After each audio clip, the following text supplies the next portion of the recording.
Hello everybody, so today I will talk about calculus.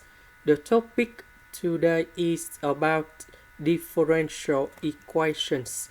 So now I will show you how to answer. I will put this one go to the right.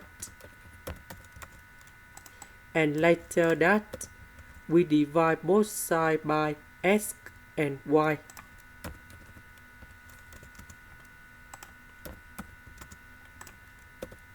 Next, we put the integration for the both sides.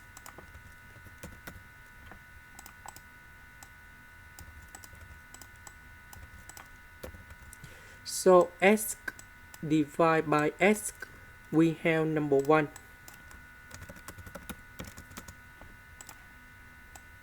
The integration of this one, we have ln of the absolute value of y. The integration of number 1, we have x. The integration of 1 over x, we have ln of the absolute value of x, and I will put about c. This is the end. Thank you for watching.